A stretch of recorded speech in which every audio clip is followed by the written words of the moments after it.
Doug, it's been a pretty good rain. Does North Canterbury get any?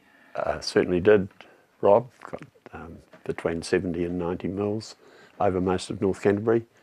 And That's 3 inches in the old time. yeah, the driest area is probably by Kerry Harden, and they've had about 70. But it's certainly a bit of a turnaround, and given people a huge lift to just let them know that it actually still can rain up there.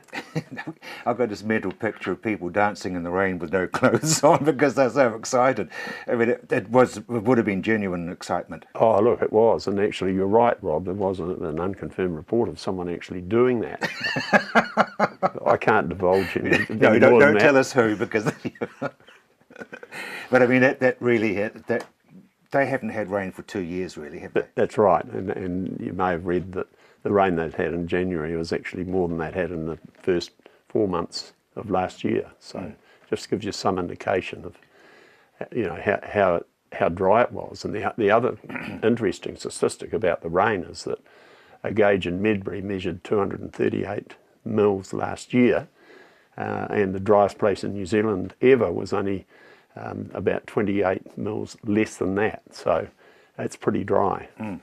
It's greened? It certainly has. The biggest effect of this will be on brassicas and winter feed crops, which have just been sitting there, and now I'm being told that they are jumping out of the ground, which is really good. In terms of the pasture, obviously there has been quite a lot of damage to pasture through 12 months of drought. There is actually quite a lot of dead patches, so there may be needed to be refurbishment, oversowing, direct drilling type stuff in a lot of cases to get your pasture back up again. And a very loud warning about nitrate poisoning. I understand that. That's very loud warning. They need to be very careful the way things are developing, because it's very, very rapid growth now in those brassica crops. I think the main message, though, Doug, would be that the grass is green, but the financial pressure is still very much real. Well, it is, and my understanding, talking to accountants and banks, is that a lot of sheep and beef farmers are carrying quite a bit of cash at the moment, which is the result of capital stock sales. The average, I understand, from in North Canterbury is only 60% of your capital stock, so obviously it'd be a lot less with less than that.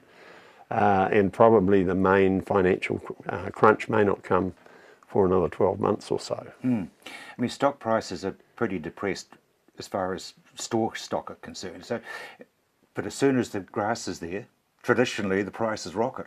Well, that's an interesting comment. I'm actually going up to Harden on Friday. It is the annual ewe fair up there, and I think there's about 15,000 adult sheep, two-tooth and ewes there. So that's really going to be a bit of a test of the market to see how farmers are going to go, whether they're going to jump back in and restock immediately, whether they're going to breed their own replacements, or yeah, how that'll go. Yeah. And you've had the minister in town, well, in the country actually, really. Well, last Wednesday he came to a farm in the Weka Pass, and it's rather ironic that because there'd been quite a bit of rain, that was going to be held in a wool shed, but they had to take it to the front lawn of this property because there was too much mud, and the minister actually arrived in gumboots.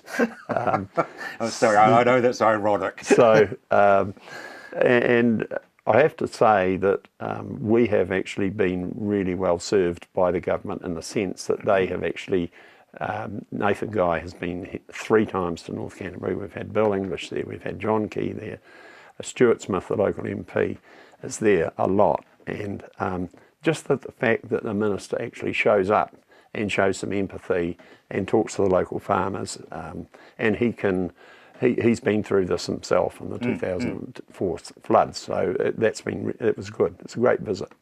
Doug, the fact that he's extended the drought and thrown some more money at it until the end of June, what does that mean to people? Well, it probably not mean a lot to individual farmers, but as far as the trust is concerned, we will use that hopefully to put on 1 or 2 community events, especially looking at the women of the district. Typically maybe a celebrity person, a woman, and put that round the wine and cheese evening and get the woman along, and maybe something for the men as well, just to get people off the farm, get them together, and maybe they can relax slightly. So that's where most of our thrust will be looking ahead. So that's what you're doing looking forward. We are, and we need to keep in touch with some people up there. Obviously, that there are people that haven't been coping quite as well. We have some people who are on the rural assistance payment, which is especially for farmers, puts food on the table. We've got some of those that we're working with as well. Doug, thank you very much indeed, and keep up the good work, because you are the saint. You, as the Rural Trust, you're magic. If you'd like to know a bit more about stress and how to necessarily recognise it and to deal with it, go to our website, which is ontheland.co.nz, and look under mental health, and I think you will find that there'll be some messages in there that maybe help you, family or neighbours.